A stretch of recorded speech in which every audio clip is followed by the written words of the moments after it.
Andhetel gayung gegono Cirara mandaya pati ana yaksa gungtang krama namane wil katatine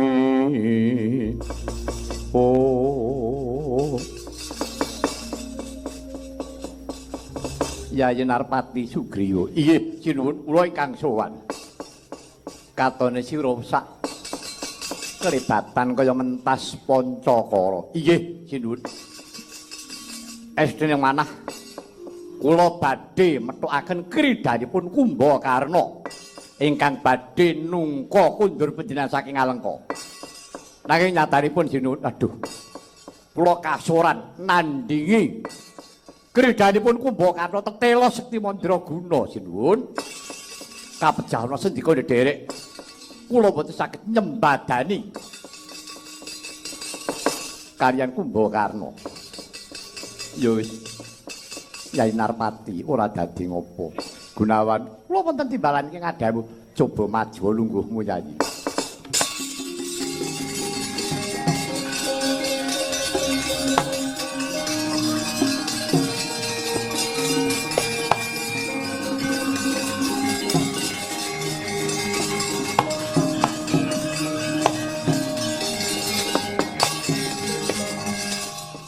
Gunawan wonten timbalan iki ngadhamu apa siadi lair terus sing batin nggon musuwita kelawan panjenengan ingsun. Inggih. Lair terus sing batos sinuwun nadyan lair sakit ageng dumuginipun pejah. Menapa ingin dados dawuh paduka sinuwun nedya kula estakaken. Iya. Yen to pancen mengkono dina iki siadi ingsun tetepake jumeneng dadi senopati. Ayanana kridane si Kumbakarna.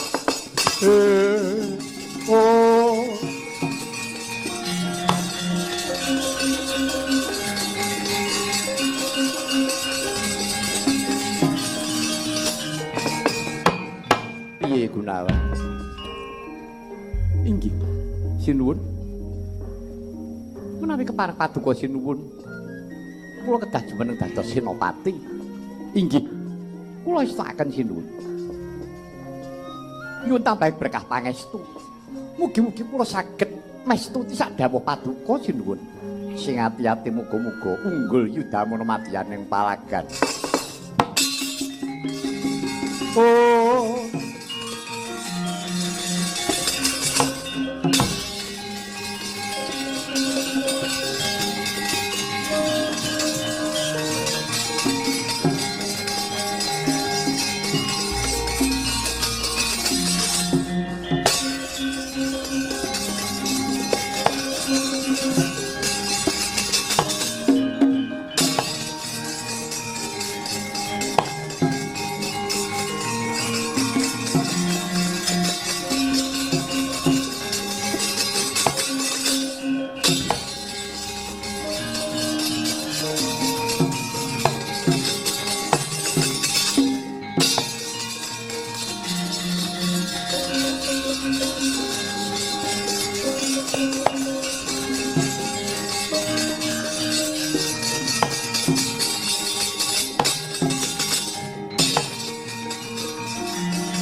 Rasa madu Satawana kang kekuncung liring ngira-mira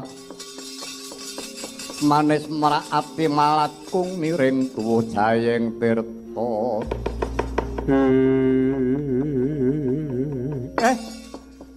Ndara Gunawan Wibisana kadingaren dina niki kok panjenengan muwun kula lagi weruh niki lho Gunawan Wibisana kok nangis Sampeyan niku wong pinter, wong wicaksana. Enten apa, Gus? Aduh, Kyai Badranaya sapa wonge, Kyai? Sing ora keloro-loro. Rasane atiku ora kaya dina iki, Kyai Semar. Aku kadhawan kelawan sinuwun Prabu Rama Wijaya, aku tinetepake jumeneng dadi senopati. Mongko mungsuhku kudu karo Kakang Kumbakarna. Kuwi kadangku kuwi Kang Masku nggasak pambudi. Wong alengka sing gathuk rasane iki mung aku karo Kakang Kumbakarna. Mongko dina iki wanti-wanti dawuh pangendikane Sinuwun Sri Rama kudu aku sing jumeneng dadi senopati. Aku kudu kepiye, Kyai? Ngaten nggih, Gus. Pancen kala mangsane menungsa niku sok kepregok lelakon loro sing padha abote. Antarane katresnan napa kewajiban niki ngebot-boti wong urip. Yen sampean ngeboti katresnan, tresna sampean kali Kumbakarna, mesti sampean ora sida perang. Jalaran niku Kang Raka niku sedulur sampeyan. Sampeyan ora sida perang, ning nggih niku cacat urip sampeyan. Ing atase penan niku pun ngabdi kalih Sri Rama pun ditampa pun ketrima. Sampeyan diperintah karo ratu kok nyulayani. Niku cacate ten mriku. Ning nek panjenengan niku ngeboti bab perkara kewajiban sampeyan kudu bisa natas talining katresnan. Sampeyan kudu tegel wantala nandingi kridane si Kumbakarna. Ora sah metung kuwi sedulur. Sebab sampeyan netepi darmaning satriya. Minangka dutaning adil. Ajeng pripun? Pun mang pilih.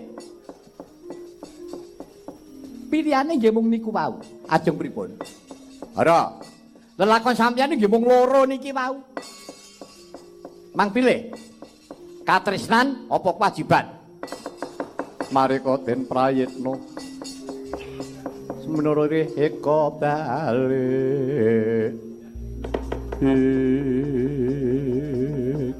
Kyai Semar.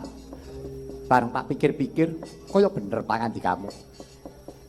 Aku abot kewajiban. Saestu, iya. Bener, Kyai. Lahir batin, aku abot kewajiban. Nah, nek pancen sampeyan abot kewajiban, mang tindake. Mang tindake, pun. Mang maju.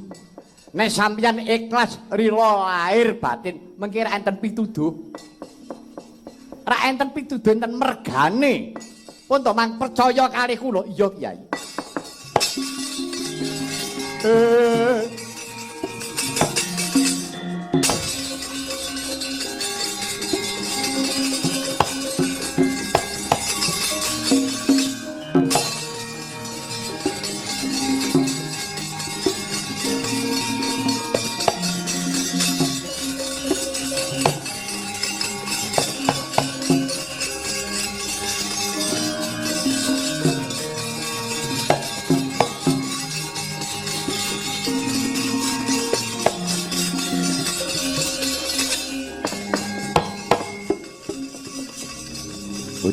Bujleng bulis lanat. Amuk Suramarata, Jaya Marata, ayo. Rama Wijaya sak para wadya, kamu maju ayo krubuten. Kumbakarna ora-orane yen aku bakal mundur sejangkah. Sapa sing wani ngadepi Kumbakarna? Lakon sirna dening aku. Ayo, mara diage lho. Wibisana kae. Belum. Lah kok malah nyanyi Gunawan. Wibisana. Wibisana. Gunawan!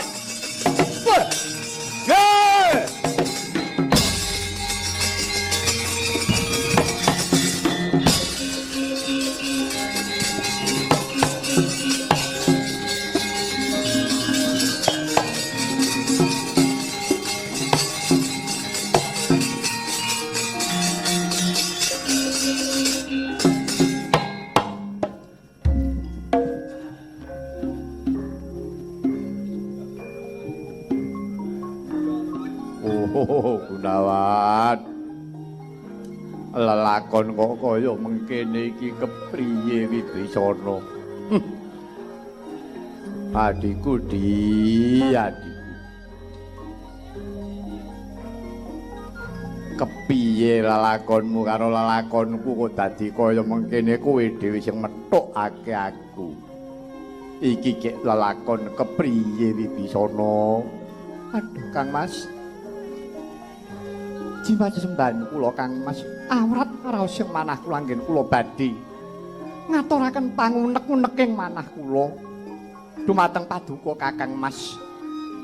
Hamba bilih meneh dipun raosaken Kang Mas, anjogipun manungsa menika nggih namung sak dremyang nglampahi. Kowe kuwi kebangetan biyen Gunawan. Kowe kuwi arep suwita karo Sri Rama biyen.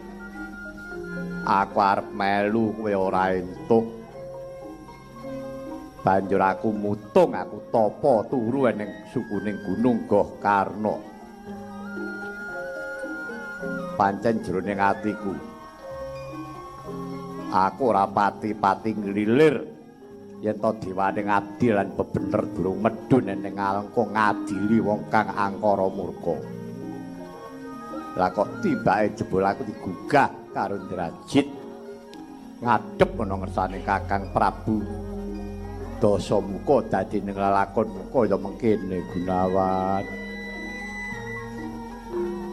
Kang Mas Kumbakarna, piye Yayi?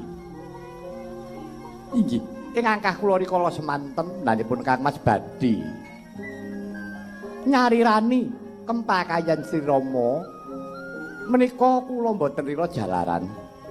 Panjenenganipun Kang Mas sampun ngantos rebah-rebah pisang. Sampun ngantos rubuh-rubuh gedang. Ubyang-ubyung melu-melu tawon kambu. Panjenenganipun Kang Mas kula aturi nggadahi adeg-adeg jati diri piyambak. Lah iya. Gunawan yen kaya mengkene iki jenenge Gunawan kuwi tega tegel karo wong Alengka. Nyumanggaaken anggen paduka mastani Kang Mas. Namung ideping manah kula boten kepengin caket kaliyan tiyang ingkang angkara murka nadyan to menika kadang kula sepuh Kakang Dasamuka. Kula kepengin caket kelawan dutaning adil Sri Rama Wijaya. Ingkang tela Sri Rama Wijaya menika ingkang ngemban dawuhing Gusti angicari sukertaning jagat. Menawi kula dipun westani lepat inggih nyumanggaaken. Bibisana ya wis Yayi. Dina iki pun Kakang nrima kudu pun Kakang nglilakake jiwa ragaku. Ning seksenana ya Gunawan. Aku gelem mati ning paperangan ning patiku iki patining satriya. Aku ora pojo-pojo mbelani kamurkaning Kakang Dasamuka. Sing tak belani ya kuwi bumi utah arahku negara Ngalengka. Wis Gunawan, tak relake jiwa ragaku. Aku gelem mati. Nek aku nganti tanding karo kowe wirang bebarang mendah kaya ngapa surake wong Alengka. Keparengipun Kang Mas Gunawan, aku gelem mati. Ning patiku kudu diuntapake karo wong suci. Aku moh perang karo bangsaning Kethek. Bangsaning Wanara aku gemak merosot derajatku. Aku kepengin mati nanging patiku diuntapake karo wong suci. Kowe mesti ngerti apa sing tak karepake.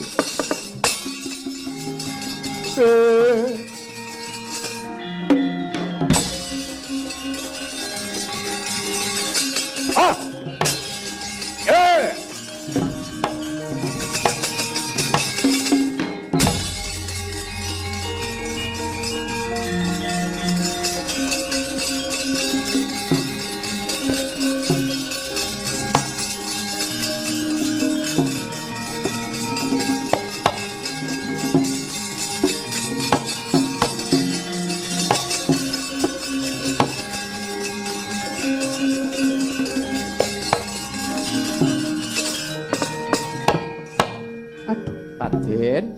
Kula.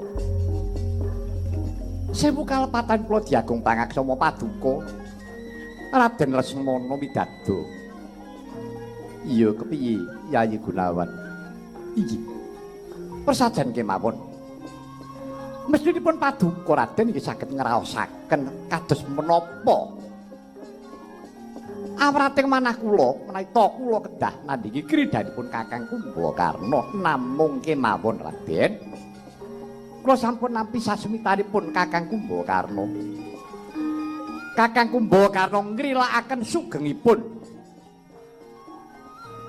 Kakang Kumbakarna kepengin gugur wonten madyaning palagan gugur pengawak kusuma bangsa. Nanging serananipun Kakang Kumbakarna kedah dipun untapaken satriya suci. Saking papanggih kula Raden, boten wonten malih satriya suci kejawi namung paduka Raden Lesmana Widada. Kula nyumanggaaken swarganipun Kakang Kumbakarna inggih Raden. Iya, yen to pancen mengkono, yen to Siadi wis ikhlas lair terusing batin, aku saguh nguntapake barine Kumbakarna marang swarga loka.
carita Satriya Giri Kestuba Raden Lesmana Widagda ya Raden Murdaka ya Raden Sudarsana ing mangke wis ngasta pusaka pangruwat wujuding jemparing gangsa ingkang awasta Pancawisaya Pancalima wisaya pangruwat pramila cahyaning jemparing wonten gangsa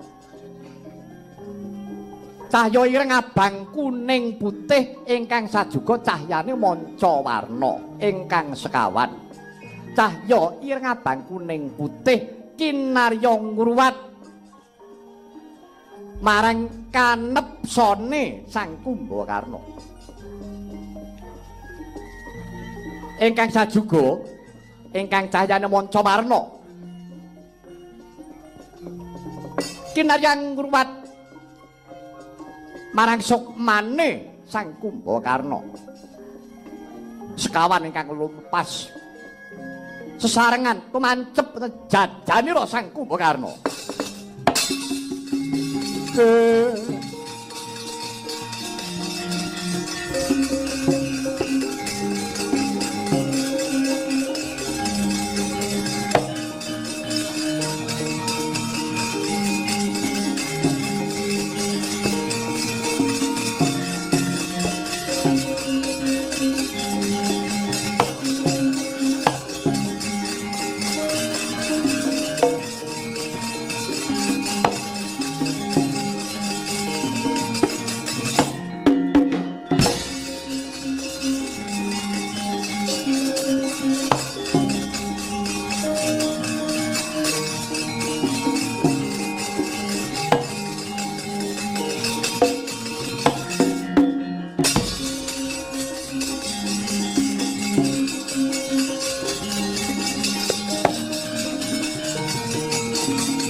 jemparing sekawan ingkang cahyane ireng abang kuning putih samono kinarya ngruwat marang kanepsane Sang Kumbakarna luamah amarah supiyah lan mutmainah riwutnya lumepas punang jemparing sekawan ing mangke Sang Kumbakarna wis bisa pasrah apa to sababe Sang Kumbakarna bisa pasrah karana wis datan darbe nafsune wis ilang nanging yen to manungsa isih kedunungan nafsu sengara bakal bisa pasrah marang pakuwasaning Gusti teka kaya to mangkono ucape Sang Kumbakarna radalah Raden banget panarimaku Raden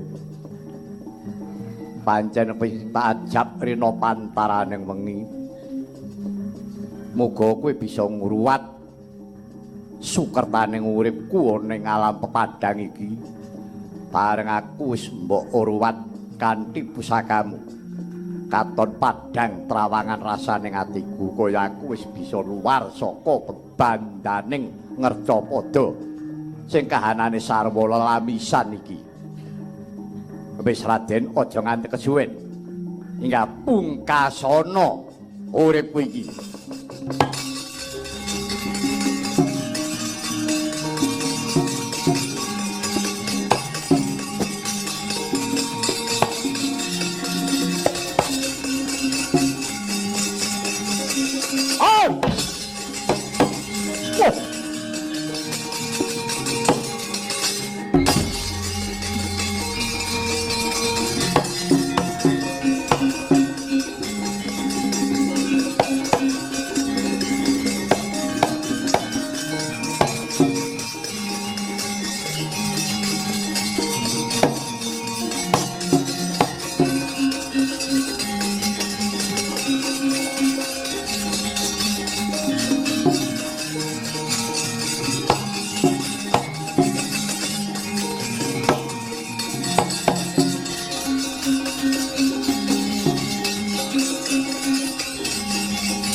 Kacarita muwun anggugu nenggih Sang Gunawan Wibisana dupi muat.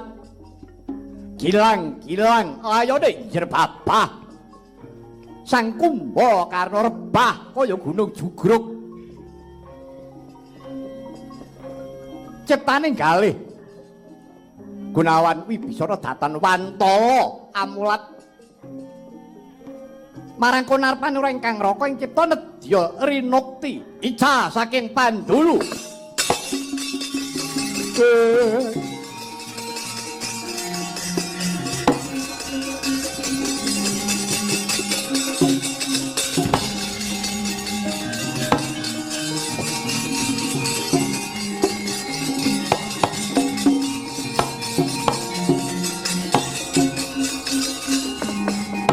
Ladala banget panarimaku Gunawan.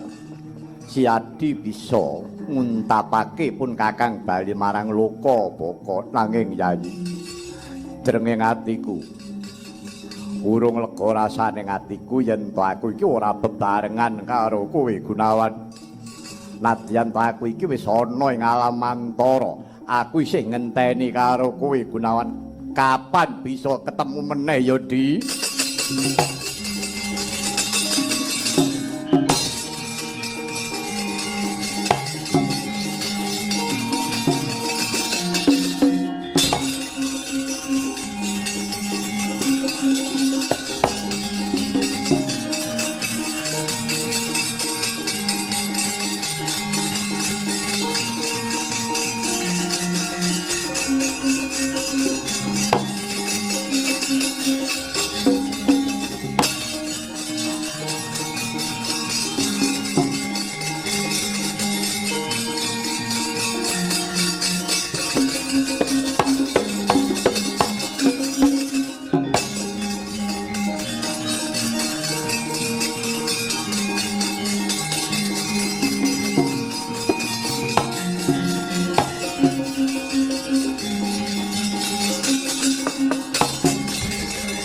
Kaya yasini pijojo pang mawingo-wingo netra kocak ngundarandir